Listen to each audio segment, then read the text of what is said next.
Bapa kami yang bertata di dalam kerajaan surga, Bapa yang kami kenal di dalam nama-Nama yang tunggal Tuhan kami Yesus Kristus.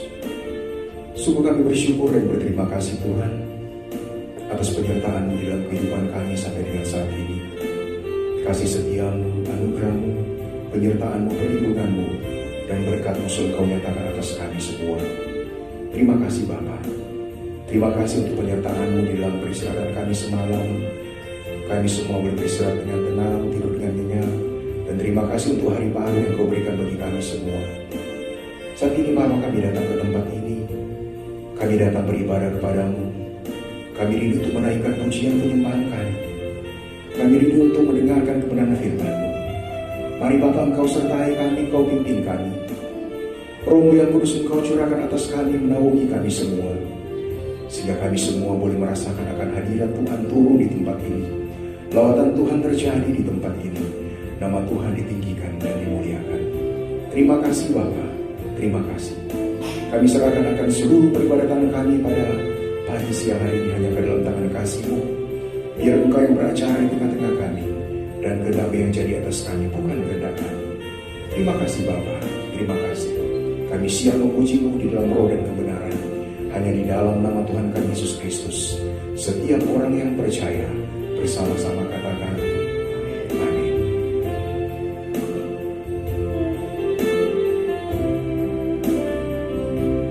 Kau sungguh indah tiada taranya, sungguh menakjubkan,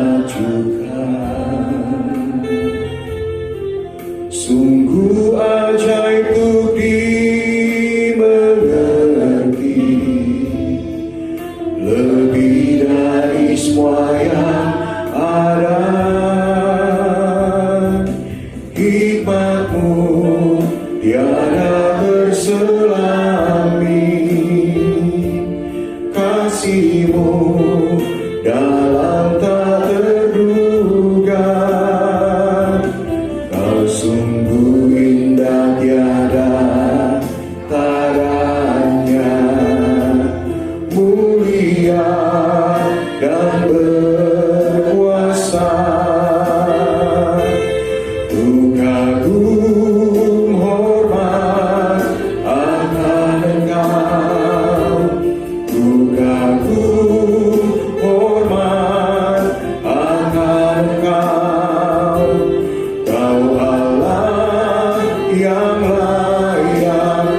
puji, ku kagum akan Engkau, ku kagum akan Engkau, ku kagum akan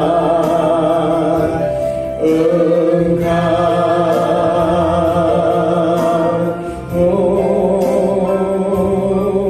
Kami kagum akan Engkau ya Bapakku, sebab Engkau Allah yang layak dipuji, Engkau Allah yang layak disembah, Engkau Allah yang layak dimuliakan. Haleluya, haleluya. Kami datang kepadamu, kami menaikkan pujian penyembahan kami. Haleluya, haleluya. Terima kasih Tuhan, kasih setiamu sungguh kami rasakan, penyertaanmu sempurna atas hidup kami, anugerahmu selalu kau nyatakan bagi kami. Haleluya, haleluya. Perlindunganmu sungguh kami rasakan, berkat-berkatmu selalu kau curahkan bagi kami. Haleluya, haleluya. Ku bersyukur kepadamu, sebab Engkau Allah yang sangat baik, Engkau Allah yang sungguh baik, Engkau Allah yang teramat baik. Kami datang menyembahmu ya Bapakku, kami datang memujimu, kami datang menaikkan ucapan syukur, kami datang memuliakanmu. Haleluya, haleluya, haleluya, haleluya. Terima kasih Tuhan, Engkau selalu bersama-sama dengan kami. Engkau Allah yang setia, Engkau Allah yang setia di tengah-tengah ketidaksetiaan kami. Ampunilah kami ya Bapakku, layakkanlah kami Tuhan, layakkan kami menghampirimu. Haleluya, haleluya, haleluya. Ku bersyukur kepadamu. Haleluya, haleluya, haleluya, haleluya, haleluya. Terima kasih Tuhan. Ini kami ya Bapa, kami serahkan hidup kami hanya kepadamu. Hanya Engkau yang sanggup menolong kami, Engkau yang senantiasa menyertai kami. Ini kami Tuhan, ini kami ya Bapa. Kami persembahkan seluruh hidup kami kepadamu. Haleluya, haleluya, haleluya. Terima kasih Tuhan, terima kasih ya Yesus, terima kasih ya Roh Kudus. Haleluya, haleluya. Kami sungguh bersyukur kepadamu.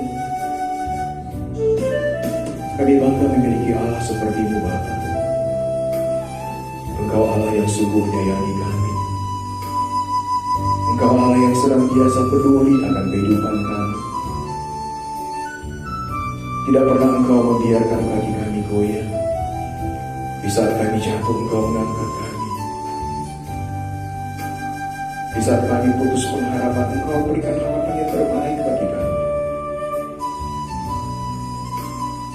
Di saat kami sepertinya tidak ada pertolongan, Engkau senantiasa menolong kami. Karena kami tahu Engkau adalah Allah yang baik, Allah yang sungguh baik dan teramat baik. Kami menyadari bahwa hidup kami ini semua karena kemurahan Tuhan.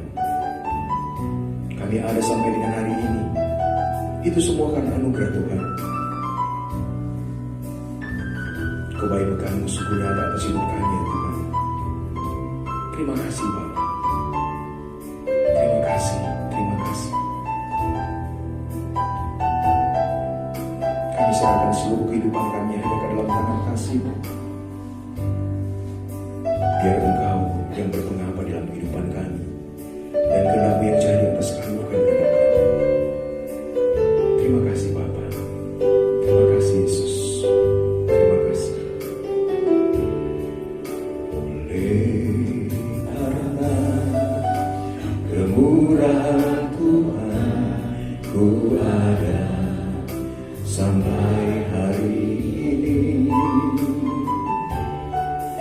Oleh karena kebaikan Tuhan, janji-Mu terjadi bagiku. Oleh karena kemurahan Tuhan, ku ada sampai hari ini. Oleh karena kebaikan Tuhan, janji-Mu terjadi bagiku. Ku sembah Kau Tuhan, ku mengangkat tanganku, selamanya Kau ajaib bagiku.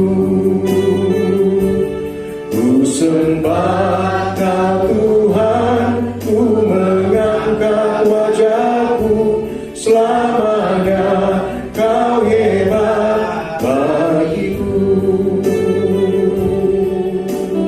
Terima kasih Tuhan.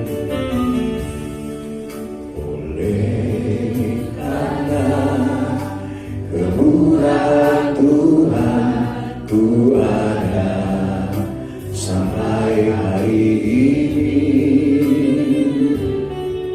Oleh karena kebaikan Tuhan, janji-Mu terjadi bagiku. Ku sembah Kau Tuhan, ku mengangkat tanganku, selamanya Kau ajaib bagiku. Ku sembah Kau Tuhan, ku mengangkat wajahku, selamanya Kau hebat bagiku. Ku sembah Kau Tuhan, ku mengangkat tanganku, selamanya Kau ajaib bagiku. Ku sembah Kau Tuhan, ku mengangkat wajahku, selamanya Kau hebat bagiku.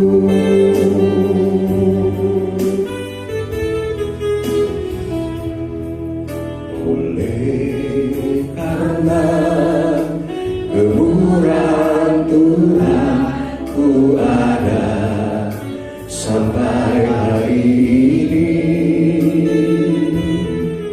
Oleh karena kebaikan Tuhan, janji-Mu terjadi bagiku. Mari cuma saja katakan. Oleh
karena hanya Engkau yang sanggup menolong kami.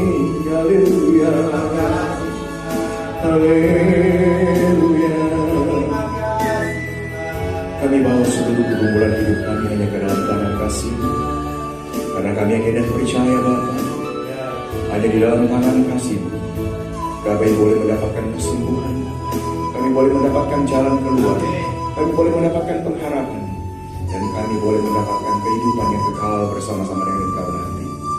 Terima kasih Bapa, kami berserah kepadamu, kami serahkan seluruh kehidupan kami hanya ke dalam tangan kasih-Mu, karena kami ingin percaya tiada sesuatu yang mustahil bagimu, segala sesuatunya adalah mungkin bagimu, karena Engkau adalah Allah yang ajaib, Engkau Allah yang dahsyat, Engkau adalah Allah yang luar biasa, Engkau adalah Allah yang heran, yang sanggup melakukan segala sesuatu dalam kehidupan kami. Tanpa campur tangan Tuhan kami tidak bisa berbuat apa-apa Tuhan. Ini kami Bapa, kami hanya berserah kepada-Mu, kami berserah kepada-Mu ya Tuhan. Ini kami Tuhan, ini kami. Ku berserah,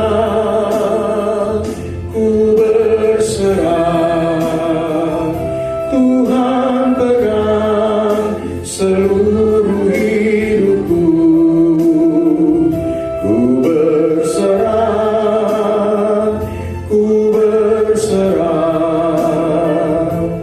ku tahu Tuhan baik bagiku. Ku berserah,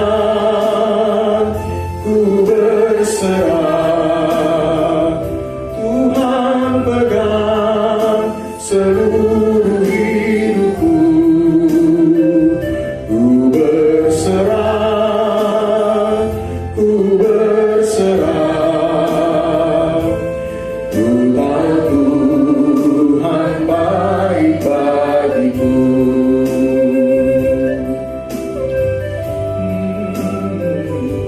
Kau bukakan jalan di lautan, badai di padang gurun, tiada yang sukar di mata-Mu. Ku serahkan hidupku padamu. Kau bukakan jalan di lautan, badai di padang gurun, tiada yang sukar di mata-Mu. Ku serahkan hidupku padamu. Mari berserah kepadanya. Ku berserah,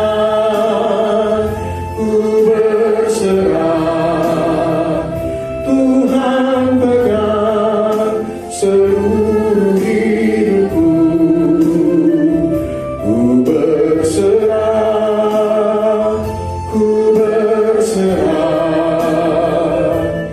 ku tahu Tuhan baik bagiku.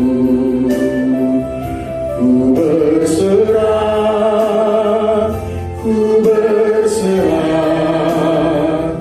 Tuhan pegang seluruh hidupku. Ku berserah, ku tahu Tuhan baik bagiku. Kami datang kepada-Mu Tuhan. Kau bukakan badai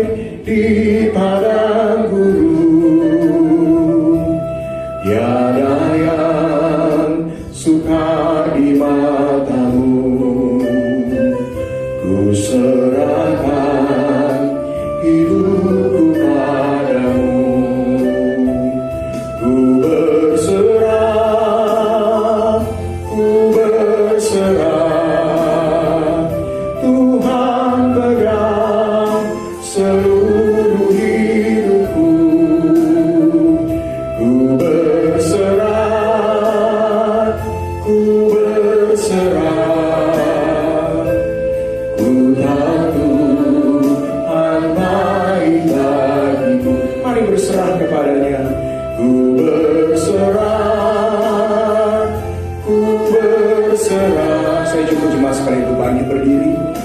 Pegang seluruh hidupku, ku berserah,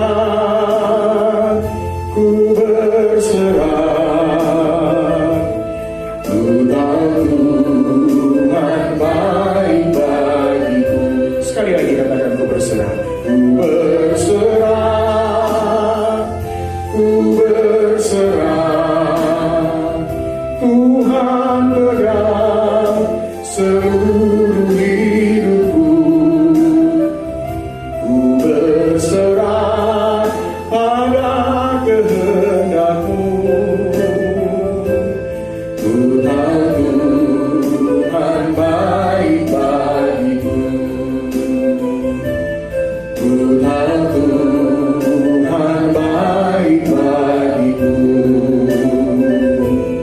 Ku tahu Tuhan baik bagiku. Berikan surah kemuliaan hanya bagi Tuhan kita Yesus Kristus. Terima kasih Bapa yang di surga. Terima kasih. Kami sudah memuji-Mu, kami sudah menyembah-Mu di dalam roh dan kebenaran. Kini tiba saatnya kami akan mendengarkan kebenaran firman-Mu. Mari Bapa, Engkau sertai kami semua. Engkau pimpin kami. Engkau curahkan Roh-Mu yang kudus untuk bersama-sama dengan kami. Agar supaya kami semua diberikan kemampuan untuk memahami dengan baik akan maksud Tuhan lewat kebenaran firman yang akan kami dengarkan. Kami buka hati kepada-Mu Bapa. Tanah hati kami siap ditaburi dengan benih firman-Mu. Urapi firman-Mu, berkati firman-Mu, sehingga boleh bertumbuh, tinggal tetap di dalam hati dan pikiran kami. Boleh berbuah, menghasilkan buah yang lebat. Terlebih kami semua boleh berdampak bagi orang yang ada di sekeliling kami. Terima kasih Bapa. Engkau sertai urapi dan berkati hamba-Mu, Ibu Pendeta Yeni akan membentangkan firman-Mu.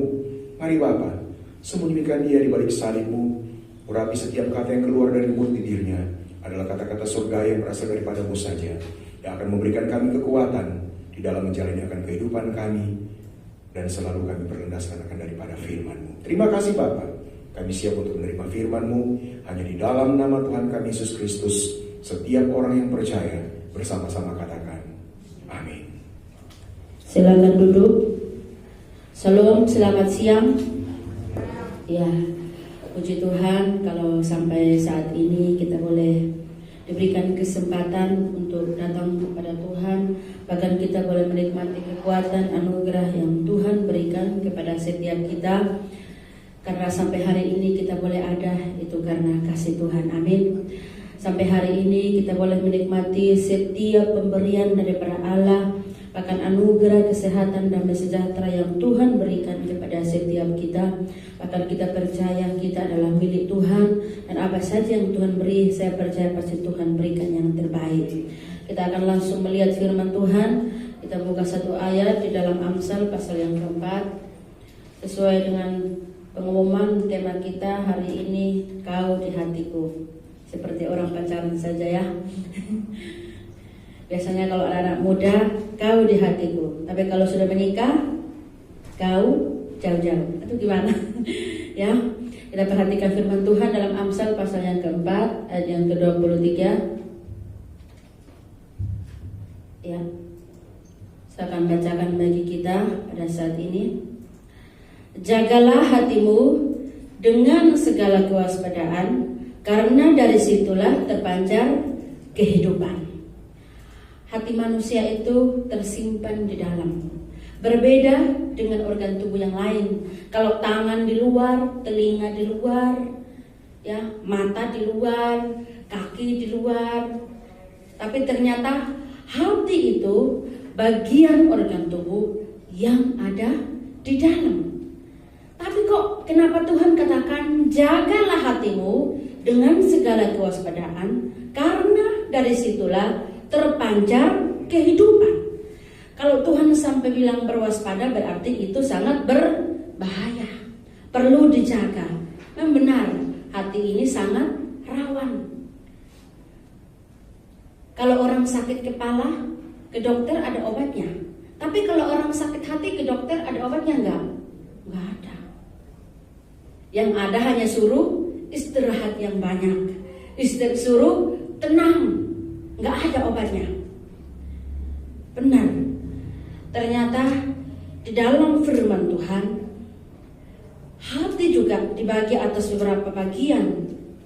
Ada 2 bagian. Yang pertama, hati manusia dibagi atas 2 bagian atau 2 dimensi. Yang pertama adalah bagian jasmani, yang kedua adalah rohani. Benar. Di dalam satu hati bisa tersimpan 2 hal. Ada hal jasmani dan ada hal rohani.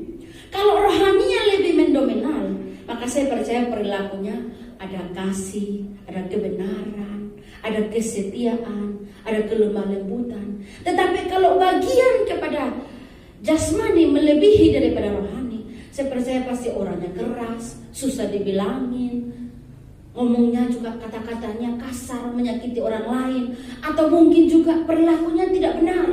Karena ternyata di dalam diri manusia ada 2 bagian yang tidak dapat dipisahkan. Makanya jangan heran ada orang katakan, saya sakit hati atau hati saya sakit. Pernah berjumpa dengan orang seperti itu? Pernah, hampir setiap hari.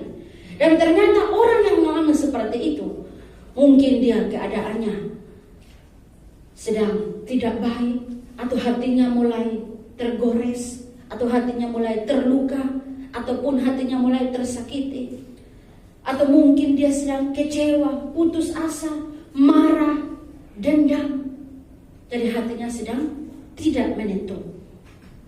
Dan ternyata hati manusia ini sangat unik yang diberikan oleh Tuhan.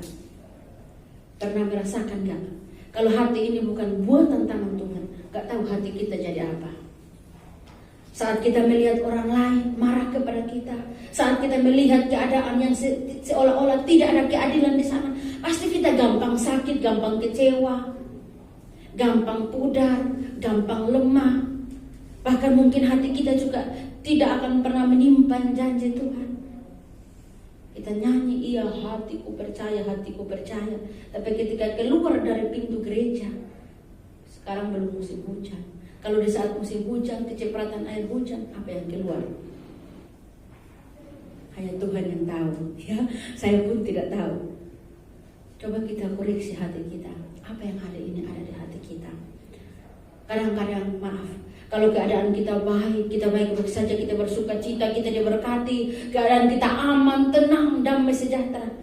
Pernah enggak kita merasa bahwa di saat-saat seperti itu pun kita butuh Tuhan? Tuhan itu harus ada di hati. Kadang-kadang kita sebagai orang percaya, Tuhan hanya ada di pikiran kita. Tuhan hanya ada di mulut kita. Tuhan hanya ada waktu kita di gereja. Tapi ketika kita keluar dari rumah Tuhan, Tuhan itu jauh sekali. Tuhan tinggal di gereja, kita yang pulang. Tuhan tidak ikut. Makanya Tuhan katakan Tuhan itu harus selalu ada di hati. Kalau keadaan seperti sekarang ini, masa sulit di mana-mana, masa sukar, baru kita sadar ternyata kita butuh Tuhan. 1 tahun yang lalu, 2 tahun yang lalu, 3 tahun yang lalu, 5 tahun yang lalu, kita pernah nggak menyadari kalau saat-saat masa sukar kita butuh Tuhan? Tidak banyak orang menyadari. Kalau sudah waktu sukar, kalau sudah waktu sulit, baru Tuhan, aku mengasihi Engkau lebih dari segalanya. Tapi coba kalau sudah ditolong, Tuhan, tak masukin gudang dulu ya. Nanti kalau aku butuh baru buka gudang, ambil Tuhannya ditinggal. Makanya Tuhan gak mau, Tuhan yang minta satu, hatimu. Amin. Berikan, tanyakan kepada kiri kanan, katakan, Tuhan hanya minta hatimu. Ya, Tuhan gak minta apa-apa. Hati itu sangat mahal, betul? Dipergunakan dengan baik supaya jadi sesuatu yang berharga. Dan ternyata yang kedua, hati manusia sulit diselami. Benar. Coba lihat kiri kanan. Tahu nggak hatinya? Nggak tahu. Suami istri juga. Suami tidak tahu isi hati suami. Hanya tahu isi hati. Hanya tahu isi dompet tahu. Hati tidak tahu. Ya kan? Ibu-ibu kalau bapak-bapak malam-malam tidur, saya juga pelakunya. Yang diperiksa adalah dompetnya. Ya, nggak pernah berdoa, Tuhan tolong kuatkan hatinya, enggak. Yang dilihat isi dompet. Benar ya ibu-ibu ya? Jujur. Jujur ya. Makanya ada pepatah katakan, dalam laut dapat diduga, dalam hati siapa tahu ya. Banyak alat teknologi untuk bisa mengukur dalamnya air laut, di dasar laut. Tapi siapa yang punya alat canggih untuk bisa mengukur hati manusia? Hanya Tuhan yang tahu. Ternyata ada satu istilah, namanya itu adalah paradoks. Artinya seperti ini. Kelihatan tidak seimbang, tapi cocok. Di dalam rumah tangga atau suami istri atau anak-anak, kadang ada sesuatu pendapat yang kita tidak cocok. Kita tidak merasa tidak seimbang. Kadang-kadang awalnya iya, tidak merasa tidak seimbang. Tapi ternyata ujungnya cocok. Nah, itu hati manusia. Ternyata hati manusia itu bisa menyimpan dua hal sekaligus. Makanya jangan heran di tahun 80-an ada lagu benci-benci tapi rindu. Bingung saya ketika ya, benci-benci tapi rindu. Saya perhatikan, berarti gambar manusia kan hatinya kan seperti ada gambar love. Sebelah kirinya rindu, sebelah kirinya benci. Bisa dua hal jalan sekaligus. Makanya kadang-kadang kita gampang tertipu karena nggak kelihatan. Makanya selanjutnya dia katakan, sakitnya hati ini tapi aku rindu. Bingung ya? Ya bingung. Memang betul, makanya ada istilahnya paradoks. Kelihatan tidak seimbang tapi cocok. Siapa yang diam-diam tahu hatinya sedang rindu? Nggak ada yang tahu. Hanya kita sendiri sama Tuhan yang tahu. Itulah hati manusia bercampur aduk seperti gado-gado. Tapi rasanya satu. Rasanya enak kan? Gado-gado isinya apa saja? 5 macam ada? Banyak. Tapi rasanya satu. Itu hati manusia. Kadang pagi, bangun pagi, bersyukur. Kadang mulai siang, mulai mengeluh. Mulai sore, mulai gelisah, mulai takut, mulai bimbang. Usahakan supaya malam kembali normal. Jangan dibawa tidur. Ya. Jadi ternyata Tuhan itu tahu. Makanya Tuhan katakan waspada dengan segala kewaspadaan. Kalau Tuhan katakan waspada, berarti ada sesuatu yang sangat berbahaya. Ketika kita melakukan, bisa membawa sesuatu yang tidak baik kepada hidup kita. Makanya Tuhan katakan jaga. Tidak butuh satpam, tidak perlu penjaga, tapi hanya butuh Tuhan. Berdoa selalu kepada Tuhan. Jagalah hidup kami, keluarga kami, hati kami, supaya kami tidak gampang kecewa, bahkan kami tidak gampang terluka, bahkan tidak ada iri hati di dalam diri kami. Suatu saat saya pernah membaca sebuah buku yang menulis adalah Andar Ismail. Bapak Ibu boleh mencarinya, halaman 23. Yang suka baca buku nanti boleh cari. Dia katakan seperti ini. Prajurit yang sementara berjaga di batas kota, namanya pasang mata. Ya kan? Harus melihat, mengintai musuhnya ada di mana. Jangan sampai ada yang melewati batas. Yang kedua, orang yang sedang diberi benda kenang-kenangan namanya tanda mata. Om-om yang sedang, berarti yang nonton ini suka om-om ini, yang sedang menonton festival busana namanya cuci mata. Makanya kadang-kadang orang jalan-jalan yuk, cuci mata yuk. Cuci mata memangnya matanya kotor. Maksudnya beli sesuatu yang bisa menghibur mata. Terus katakan seperti ini, orang yang dihina berarti namanya dipandang sebelah mata. Orang yang di sana mau, di sini mau, namanya mata keranjang, ya. Dan namanya mata keranjang, ya. Pertemuan yang disebut pribadi, namanya 4 mata. Hanya 2 orang, tidak boleh ada orang ketiga. Namanya 4 mata, tidak boleh ada 5 mata, ya. Harus ada 4 mata. Orang yang suka mengintip rahasia orang, namanya mata. Siapa yang suka dengar rahasia orang ini? Namanya mata-mata, ya. Orang yang suka mengintip di kamar mandi, namanya mata bintitan, ya. Ini kata-kata Jawa ini saya juga bingung ini, ya, karena saya orang luar pulau. Orang yang sedang jatuh hati atau naksir orang lain, namanya main mata. Makanya jangan heran kalau sepasang kekasih suka main mata. Itu hatinya sedang jatuh cinta atau sedang menaksir orang lain. Orang yang suka hanya melihat uang, namanya mata duitan. Ternyata istilah mata ini banyak. Mata penting, tapi lebih penting hati. Makanya ada istilah mata hati. Tidak ada mata-mata, ya, tetapi mata hati. Manusia punya itu, amin. Dan mata hati manusia kita sebagai orang percaya itu adalah milik Tuhan, amin. Tidak ada yang menjadi milik kita. Kalau menjadi milik kita pasti kita salah gunakan. Tetapi kalau miliknya Tuhan, kita harus peka dengan suara Tuhan, kita harus peka dengan kehadiran Tuhan. Bahkan setiap peristiwa kita harus peka dengan rencana dan maksud Tuhan, amin. Kita perlu banyak belajar firman Tuhan supaya hati ini terbuka untuk Tuhan bekerja. Kalau kita tidak pernah punya waktu untuk Tuhan, bagaimana hati ini dipakai oleh Tuhan untuk menjadi kemuliaan nama Tuhan? Di dalam firman Tuhan ada beberapa contoh yang harus kita pelajari. Di dalam kitab Injil, Tuhan Yesus sendiri katakan seperti ini, di dalam hati manusia keluarlah yang najis. Tidak datang dari mana-mana, tapi datang dari hati. Bahkan Nabi Yeremia katakan seperti ini, hati manusia sangat licik. Makanya benar kitab Amsal, hati manusia lebih licin daripada mentega. Benar. Hati-hati jangan sampai jatuh. Ibu-ibu yang pernah masak pakai mentega tahu kan betapa licinnya mentega. Tapi firman Tuhan mencatat hati manusia lebih licik daripada mentega.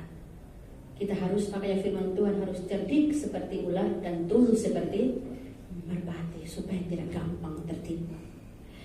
Dan ternyata Salomo mengatakan, jagalah hatimu dengan segala kewaspadaan, karena dari situlah terpancar kehidupan. Alkitab sudah cukup memberikan kepada kita makna hati kita di hadapan Tuhan. Sudah cukup Alkitab mencatat setiap firman Tuhan dalam hidup kita. Coba kita buka ayat firman Tuhan 1 Samuel pasal yang ke-16 ayat yang ke-6. Ada seorang raja yang terkenal. Hanya dia saja yang tertulis dalam firman Tuhan bahwa hatinya berkenan kepada Tuhan. Makanya saya berikan tema, kau di hatiku. Siapa yang ada di hati ini? Hanya Tuhan yang tahu. 1 Samuel pasal yang ke-16 ayat yang ke-6, saya akan bacakan bagi kita, ada beberapa ayat di sana. Ya. Ketika mereka itu masuk dan Samuel melihat Eliab, lalu pikirnya, sungguh di hadapan Tuhan sekarang berdiri yang diurapi. Ayat yang ke-7.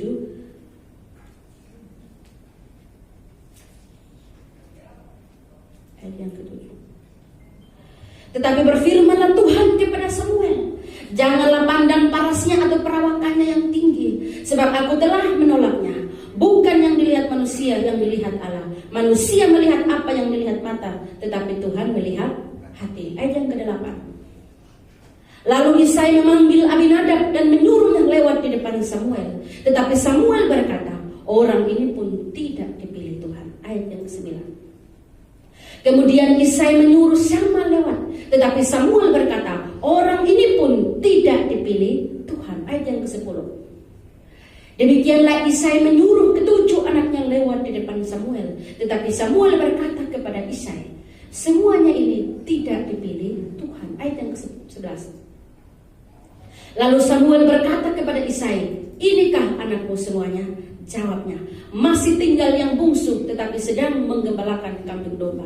Kata Samuel kepada Isai, suruhlah memanggil dia, sebab kita tidak akan duduk makan sebelum dia datang kemari. Ayat yang ke-12. Kemudian disuruhnya lah menjemput dia. Ia kemerah-merahan, matanya indah dan parasnya elok. Lalu Tuhan berfirman, bangkitlah, urapilah dia, sebab inilah dia. Ayat yang ke-13. Saul mengambil tabung tanduk yang berisi minyak itu dan mengurapi Daud di tengah-tengah saudaranya. Sejak hari itu dan seterusnya berkuasalah roh Tuhan atas Daud. Lalu berangkatlah Samuel menuju Ramah. Dahsyat firman Tuhan, amin. Kelihatan kadang-kadang mata ini seringkali tertipu. Daud tidak masuk dalam hitungan, Daud tidak masuk dalam pandangan mereka. Mereka pikir Daud hanya seorang gembala, tidak dihitung. Dia hanya seorang menggembalakan kambing domba. Kakak-kakaknya yang bertubuh besar, perawakannya yang kelihatan bijaksana, kelihatan mampu untuk menjadi seorang raja. Tetapi Tuhan katakan, manusia melihat yang kelihatan, tapi Tuhan melihat hati. Makanya firman Tuhan mencatat, hanya Daud yang berkenan kepada Tuhan. Bahkan di dalam firman Tuhan, hanya Daud yang katakan, ujilah aku Tuhan, apakah aku setia kepada-Mu. Pertanyaannya bagi kita sampai hari ini, pernahkah kita bertanya, Tuhan, ujilah aku? Ada lagu kan? Ujilah aku. Saya kalau nyanyi itu saya nggak kuat. Saya nggak kuat kalau diuji. Benar? Ketika kita dibentuk dan dipahat oleh Tuhan, sakit. Seringkali kalau hati ini dibentuk, sakit. Memang sakit. Tetapi ujungnya kita boleh menyenangkan hati Tuhan. Sangat dahsyat firman Tuhan. Ternyata di dalam diri manusia ada dua yang bisa kita pelajari. Daud hanya seorang gembala, dan Daud juga ternyata seorang pemain kecapi. Saya percaya ketika kakak-kakaknya mereka sedang mengadakan acara di rumah untuk mereka dipilih dan ditabiskan menjadi seorang raja. Saya percaya waktu Daud menggembalakan kambing domba, pasti dia sedang memainkan kecapinya dan menyembah Tuhan. Amin. Dan ketika kakak-kakaknya yang ada di rumah dan kelihatannya terpilih, tapi Daud yang tidak masuk hitungan, justru itulah yang dipilih oleh Tuhan. Disuruh memanggil dan disuruh dia untuk menjadi seorang raja, ditabiskan menjadi seorang raja. Kadang-kadang hati kita sulit seperti seorang raja Daud. Amin. Bahkan di dalam firman Tuhan, kadang-kadang hati kita seperti Raja Herodes. Bapak Ibu tahu kan, Raja Herodes yang agung, terkenal, berwibawa, bijaksana. Tapi ternyata Herodes ini raja yang bengis. Bahkan di dalam sejarah mencatat bahwa Herodes ini karena takut kehilangan tahtanya atau kedudukannya, bahkan istrinya sendiri dibunuh oleh Herodes sendiri. Anak-anaknya berjumlah 10 orang, tapi anaknya 3 orang juga dibunuh oleh dia sendiri. Mertuanya sendiri juga dibunuh karena dia takut kehilangan tahta atau kedudukan. Kita harus memiliki hati seperti Daud. Amin. Tapi kadang-kadang di dunia ini kita tidak menemukan hati seperti ini Raja Daud.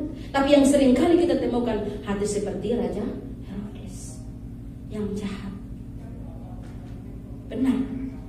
Dan ternyata firman Tuhan mencatat, ketika Raja Herodes membunuh istrinya, ketiga anaknya, bahkan mertuanya, bahkan ketika kelahiran Tuhan sendiri pun, karena maksudnya tidak ada yang bisa mendampingi tahta atau kerajaan. Dia tidak mau dia prestasinya. Dan setelah itu, karena dia tidak menemukan Tuhan yang dimaksudkannya untuk dibunuh, setelah itu dia membunuh anak semua yang ada di situ berumur 2 tahun. Sangat bejat dan sangat jahat. Jangan sampai kita memiliki hati seperti itu, karena hati seperti itu tidak berkenan kepada Tuhan. Milikilah hati yang seperti Daud. Amin. Engkau selalu memuji Tuhan, menyenangkan hati Tuhan. Saya percaya pasti hidup ini bermakna. Ada satu contoh. Suatu saat ada seorang anak muda pergi mencari ikan di pasar. Ketika dia masuk di pasar ikan, dia melihat ada seorang bapak tua atau om-om yang sedang menjual kepiting. Embernya tidak tutup. Kepiting-kepitingnya merayap dan keluar. Seorang anak muda ini bertanya, "Bapak, kenapa embernya tidak tutup? Kalau tidak tutup, kepitingnya keluar, terus bapak mau jual apa? Kasihan nanti kepitingnya lari." Setelah itu seorang bapak ini menjawab, "Tidak akan lari. Tidak akan lari, nak. Seandainya engkau tahu ilmu kepiting, engkau tidak pernah bertanya seperti itu." Apa itu, Om? Ilmu kepiting. Ilmu kepiting ternyata kalau ada 10 ekor kepiting di dalam ember, kalau satu dia mau keluar, yang satu ekor tarik kakinya, tarik jatuh ke bawah. Jadi akhirnya kepiting yang satu ini tidak bisa keluar. Oh begitu ya Om, makanya kok embernya tidak ditutup. Iya. Karena kalau yang satu tarik jatuh, terus yang narik mau naik lagi, dia mau sampai ke atas, yang jatuh tarik lagi jatuh ke bawah. Maaf, kadang-kadang kita punya ilmu kepiting dalam diri kita. Jangan sampai ada. Ketika melihat orang lain naik, kita berusaha menarik untuk jatuh. Kita tidak mau dia keluar untuk melihat keberhasilan. Kita selalu berputar-putar di dalam ember saja, hanya melihat dalam situasi situ. Ternyata kadang-kadang banyak orang memiliki ilmu kepiting yang seringkali tidak senang melihat orang lain maju. Kadang-kadang kita berusaha untuk menarik orang lain jatuh. Maaf, kadang-kadang di dalam rumah Tuhan juga masih banyak orang yang memiliki ilmu kepiting. Di tempat kerja, di kantor, masih banyak orang yang memiliki ilmu kepiting. Bahkan di dunia ini masih banyak orang yang memiliki ilmu kepiting, tidak senang melihat orang lain bahagia. Makanya firman Tuhan katakan, hendaklah hati ini hanya memuji dan memuliakan nama Tuhan. Engkaulah perisaiku, engkau gunung batuku, engkau kekuatanku, engkau adalah gembalaku. Itu adalah kata-kata Daud, dan membuktikan bahwa dia dipilih oleh Tuhan karena bukan dari kemampuannya, bukan karena dari kebijaksanaannya, tetapi karena dari nilai hatinya, atau hatinya yang sulit ditemukan di antara saudara-saudaranya. Itu yang dipilih oleh Tuhan. Bagaimana hati kita saat-saat seperti ini, saat sulit untuk menemukan orang yang memiliki hati seperti hati Daud. Tetapi hati Herodeslah yang sering kita menemukan atau kita lihat. Bagaimana dengan hati kita ketika kita melihat orang lain berhasil? Bagaimana hati kita ketika kita melihat orang lain lebih cantik? Bagaimana hati kita ketika kita melihat orang lain lebih maju? Bagaimana hati kita ketika kita melihat orang lain lebih sukses dan cerdas? Bagaimana hati kita ketika kita melihat orang lain lebih dihargai daripada kita? Bagaimana hati kita ketika kita melihat orang lain lebih diutamakan daripada kita? Biar firman Tuhan pada siang hari ini boleh menjadi berkat bagi kita. Kita boleh mengoreksi hati kita di hadapan Tuhan. Ada yang katakan, selidiki hatiku Tuhan, apakah aku sungguh mengasihimu. Firman Tuhan katakan, mengasihilah Tuhan dengan segenap hati, segenap jiwa, segenap akal budi, dan segenap kekuatan. Jangan sampai Tuhan hanya ada di mulut kita, atau ada di perasaan kita, atau jangan sampai Tuhan hanya ada ketika kita bernyanyi di dalam gereja, tapi ketika kita keluar dari gereja, Tuhan itu kita tidak bawa pulang. Biar firman Tuhan pada siang